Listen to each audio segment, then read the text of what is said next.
So, for example, after looking at some of those theoretical concepts, I entered an architectural competition, my first competition for the Parc de la Villette. This was the site, an abandoned industrial site, with the city of Paris behind. The city of Paris is a very continuous fabric. I decided to continue the fabric through a series of points so that the building would be a very large, discontinuous building. But these are points of activities. One needed also lines of movement. And to express freedom and ability for people to choose any activity they wanted, the free surfaces. So the concept was the superimposition of points, lines, and surfaces. Points of activities, lines of movement, and free surfaces.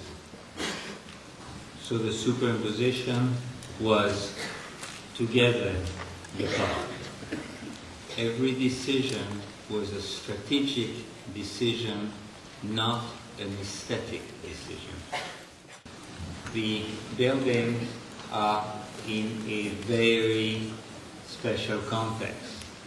Old 19th century building, 20th century, and 21st century.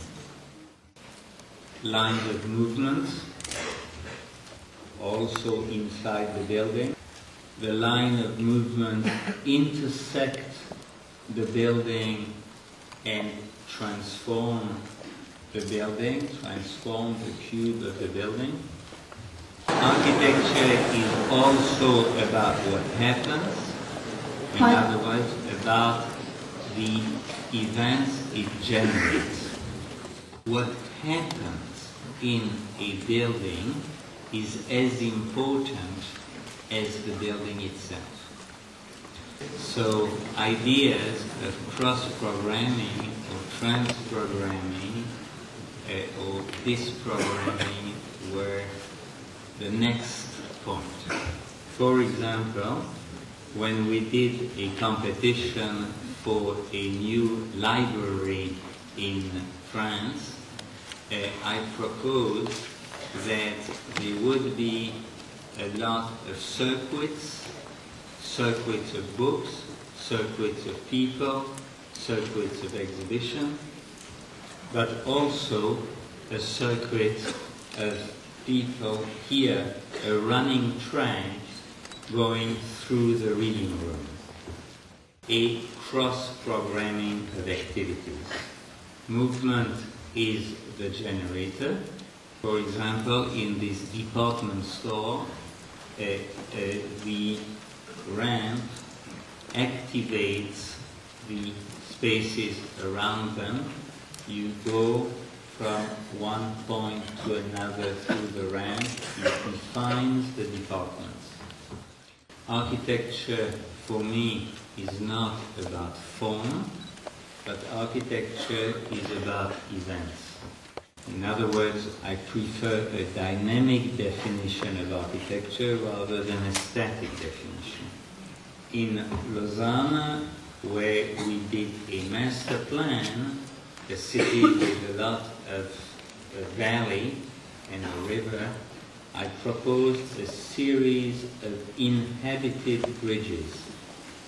Movement, again, is the generator.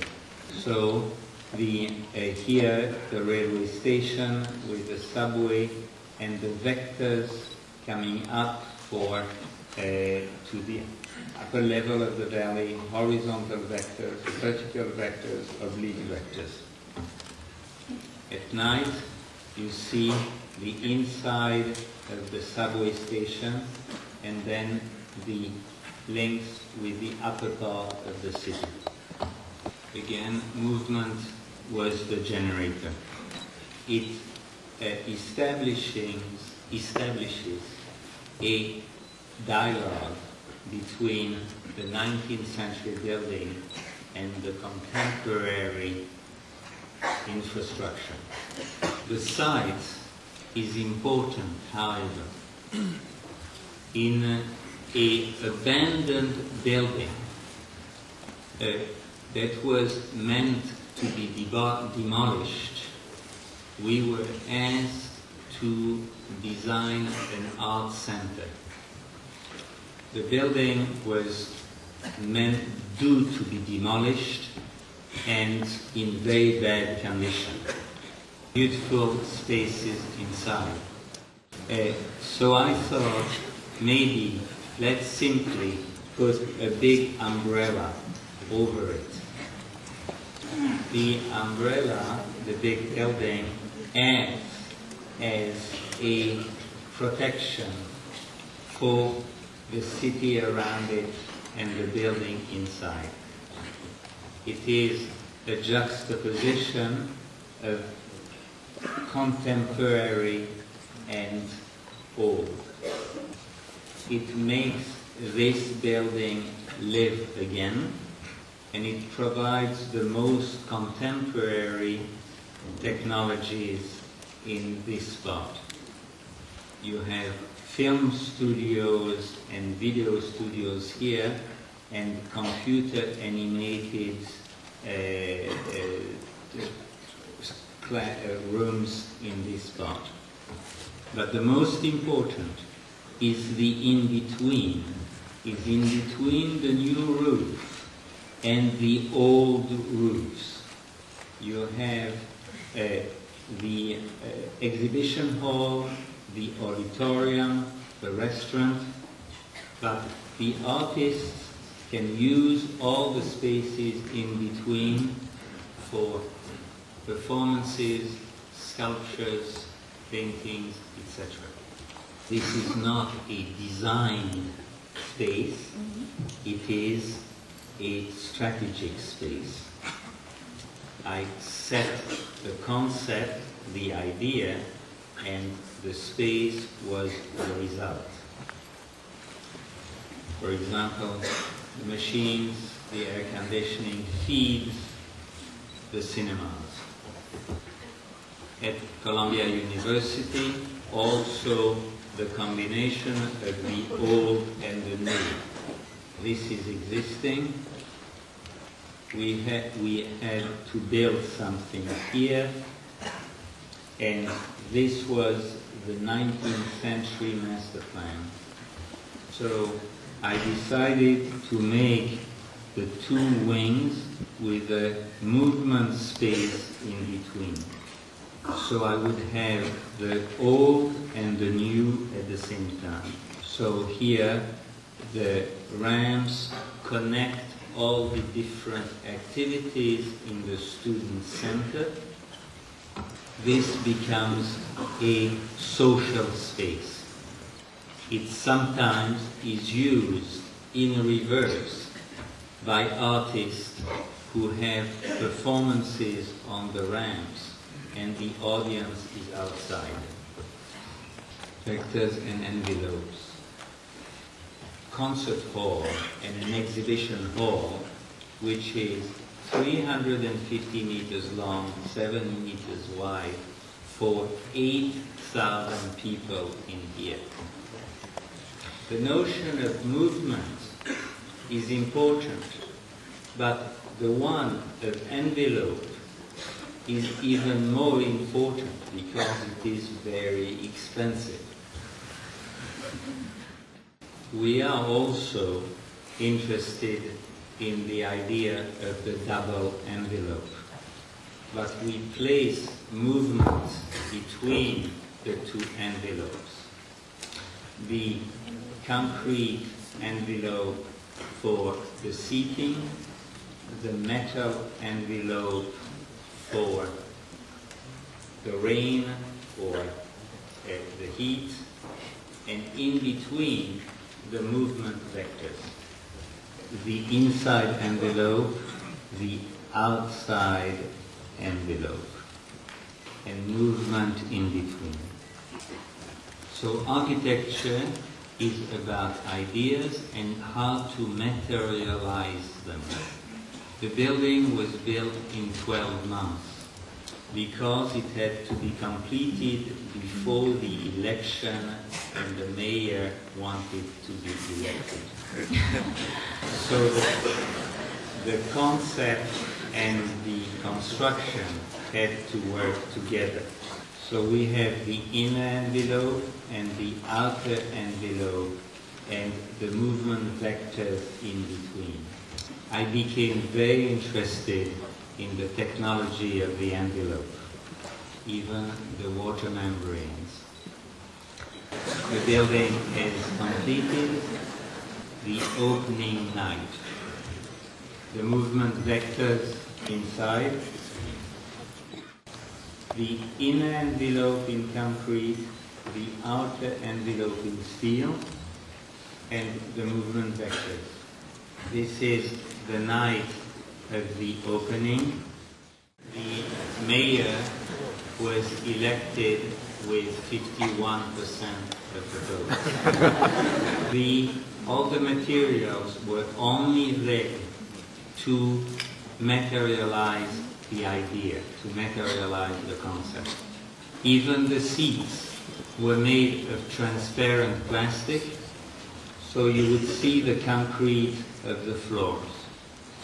But even more important, when the public would come in, you would see their silhouettes coming and flowing into the building. Another envelope is for a watch factory in Geneva under construction. Metal on the outside and wood on the inside.